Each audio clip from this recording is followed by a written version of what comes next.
Reduce করে একটু দেখাই দেখেন দেখতে হবে কড লিভার অয়েল যে আপনারা যাদেরকে ভিটামিন এ ক্যাপসুল খাওয়ানো হয় ঠিক এরকম মানে এটা হচ্ছে মূলত মাছের তেল চারটা মাছের তেল আছে এখানে অলিভ অয়েল কারণ মূল কাজ হচ্ছে ব্লাড থেকে চর্বি আলাদা করা এখন ব্লাড থেকে যদি চর্বি আলাদা হয় ওই যে বললাম হার্টের সমস্যা জয়েন্টের সমস্যা সানি পড়া এই সেই এগুলো কিন্তু হওয়ার ঝুঁকি কিন্তু কম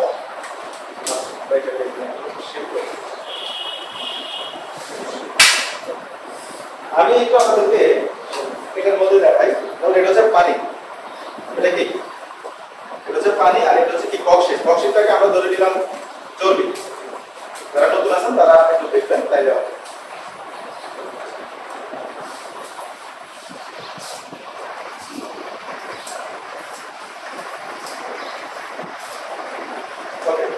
এটা হচ্ছে মূলত চর্বি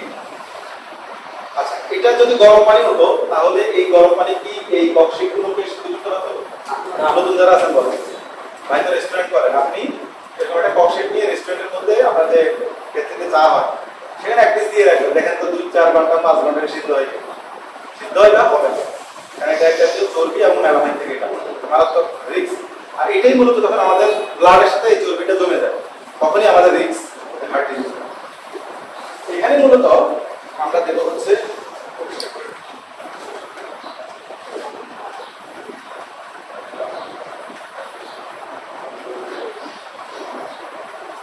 এখানে মূলত আমরা দেব হচ্ছে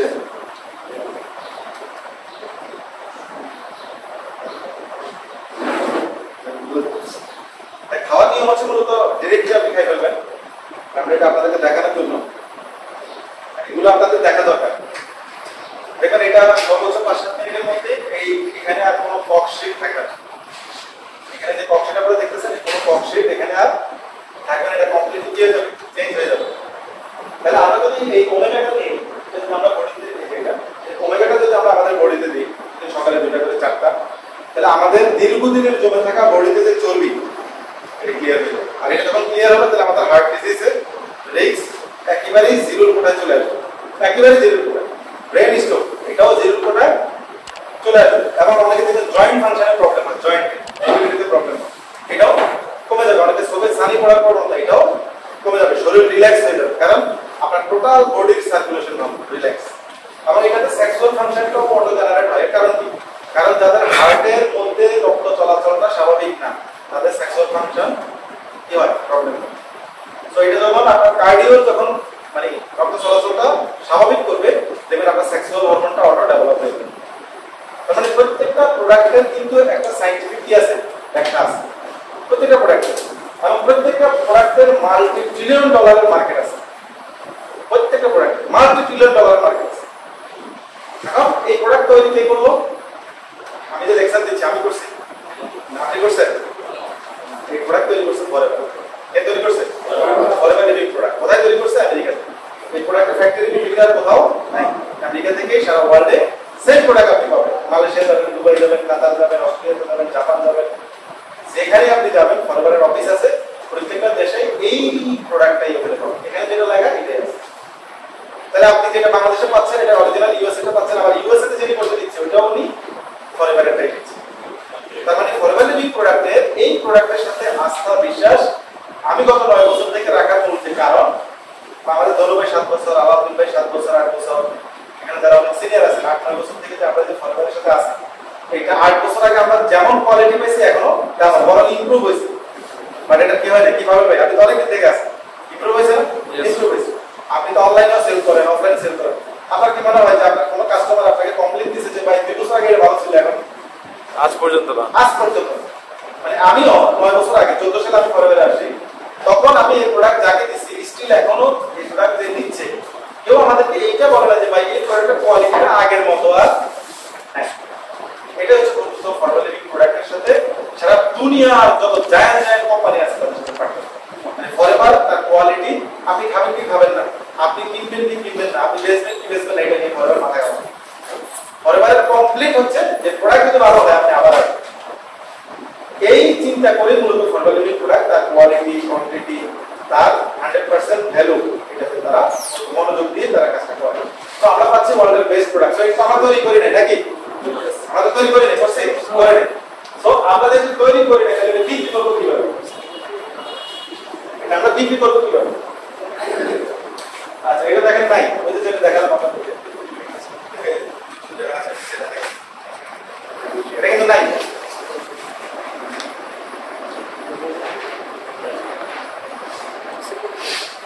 তাদের কার্ড আছে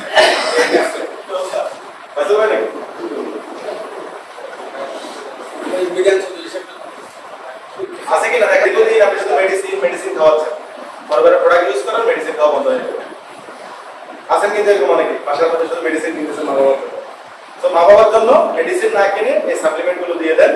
দেখবেন যে আলহামদুলিল্লাহ ওকে, একদম ওকে। আচ্ছা গত কয়েকদিন আগে আমি ফেসবুকে একটা পোস্ট করছিলাম, গ্রুপে পোস্ট করছিলাম, পাথর বের হয়ে গেছে, বুঝলাম না? তো আস্ত পাথর বের হয়ে গেছে। আমাদের একটা প্রোডাক্ট আছে অ্যালোভেরা নেকটার, এটা আবুল কাশেম নামে আমাদের একজন মুরব্বী আছে, রিটায়ার্ড পারসন, শানবাগ বাড়ি। তো ওনার মূলত হাত পা ঘেমে, বুক ঘেমে, মাথা ঘেমে, মানে খুব কঠিন অবস্থা। তো আমি মালয়েশিয়া যাওয়ার আগে নোয়াখালীতে একটা প্রোগ্রাম করছিলাম, ওখানে উনি আসছেন। আসার পর পরের দিন উনি হসপিটালে, নোয়াখালীতে একটা জেনারেল হসপিটাল আছে ওখানে, আমি আবার পরের দিন ওনাকে দেখতে গেছি। ওনাকে অলরেডি হার্টের সমস্যা বলে 3-4টা ইনজেকশন পুশ করে গেছে, ওনাকে অলরেডি 3-4টা ইনজেকশন দিয়ে দিয়েছে। উনি বারবার বলতেছে যে ভাই আমার কোনো হার্টের সমস্যা নেই, আমি আর্জি ক্লাস নেই, ডাক্তাররা তো আর্জি ক্লাস নেই। তো পরে বলতে যে আমি এমন জিনিস খাই যেখানে হার্টের সমস্যা থাকার কথা না, আমার মনে হয় আপনারা আমার আরো পরীক্ষা নিতে পারেন। তখন আমি যখন দেখতে গেলাম আসলে হার্টের সমস্যা সিমটম নাই, কিন্তু ওই মাথা ঘামটা বেশি। এবার ডাক্তাররা বলতেছে ওনার হার্টের সমস্যা আছে, যে অনেক বেশি। ফাইনালি ওনাকে ডাকায়, আমরা বললাম যে তাহলে ঢাকায় নিয়ে যান। তো পরে আমার ফ্যামিলি ঢাকায় নিয়ে যাওয়ার পরে ওনার ধরা পড়লো যে ওনার কিডনিতে মানে একটা চিস্টির মতো দেখা যাচ্ছে, আর প্রস্রাব চালাবো এই জিনিসটা আছে। পরে ওনাকে ওখান থেকে নিয়ে আসলো, কাঁঠাল বাগান একটা হসপিটাল আছে, ওখান থেকে আনার পরে এবার উনি বাড়িতে আসার পরে আমাকে উনি বললো, আমার ফোন দিয়েছে যে ভাই আপনার অভিজ্ঞতায় আপনি বলেন কোন প্রোডাক্টটা আমার জন্য দরকার, আমি মেডিসিন দেবই। আমি বললাম অ্যালোভেরা নেকটার দরকার। পরে আমি মালয়েশিয়া থেকে ওনাকে 4টা নেকটার দিয়েছি। তো 4টা নেকটার খাইতে খাইতেই এখন ওখানে আবার ওই মানে ওনার ওই কিডনির ব্যথাটা কমে গেছে, কিন্তু ওনার প্রস্রাব বন্ধ হয়ে গেছে, টোটাল প্রস্রাব বন্ধ হয়ে গেছে। উনি আমাকে বারবার ফোন দিয়েছে ভাই প্রস্রাব বন্ধ হয়ে গেল, আমি পানি জায়গায় তার থেকে যাই, জোর করে মানে প্রেশার দিয়ে একটু প্রস্রাব করি, কিন্তু আমার প্রচুর ব্যথা করে। পরবর্তীতে আমি বললাম আপনি এক কাজ করেন, আপনি নোয়াখালীতে যদি বিলিভ না হয় আপনি ফেনীতে যান, ওখানে গিয়ে আপনি ডায়াগনোসিস করেন যে আপনার প্রস্রাবের যে রাস্তা নারী এখানে কোনো মানটা বৃদ্ধি হয়েছে, আপনি এটা দেখেন। তো ওনারা বের হয়েছে সিএনজি নিয়ে, সামনে থেকে বের হয়েছে যাবে দাগনভূঞা দিয়ে। ঠিক দাগনভূঞা পার হওয়ার পরে এখানে রাস্তার মধ্যে ওনার হঠাৎ করে খুব মানে প্রস্রাব এবং ওনার প্রস্রাবের নালী দিয়ে কিছু একটা হাঁটতেছে এরকম অনুভব হচ্ছে। পরে ওনার ওয়াইফ সহ ওনাকে নিয়ে একটা জায়গায়, উনি বললো যে আমি এমন এক জায়গায় প্রস্রাব করবো, জানো কি হচ্ছে আমি যেন বুঝি। তো কলা পাতা আছে না, বড় কলা পাতার ভিতরে প্রস্রাব করছে, প্রেশার দিয়ে টয়লেট মানে প্রস্রাব করছে, পাথরটা বের হয়ে গেছে। বেরোবার টোটাল বলো যে আমি বসে শুধু প্রস্রাব করছি মনে হয় 2 দিন শেষ। ফেনী যাবে না, ফেনী যায় ওইটা নিয়ে ওই আবার ওই দিন প্রোগ্রামে ডাইরেক্ট ব্যাগে করে পাথর নিয়ে চলে আসছে, ডাইরেক্ট পাথর নিয়ে চলে আসছে। এখন এই পাথরটা যদি নির্ণয় হতো, আর এটা যদি ওই যে একটা অপারেশন আছে আমরা ভুলে গেছি, যদি ওই লেজার অপারেশন ওইটা দিয়েও যদি ওনার কিডনি থেকে পাথরটা বের করা হতো 4 থেকে 5 লাখ টাকা মিনিমাম। কাটা ছেলে তো আছে, আর ওনার যে বয়স, এই বয়সে এটা রিস্ক বের হয়ে গেছে। আচ্ছা গতকালকে নিউজ বলি টেস্টিমনিতে আনবো, তো ওনার ওই আরেকটা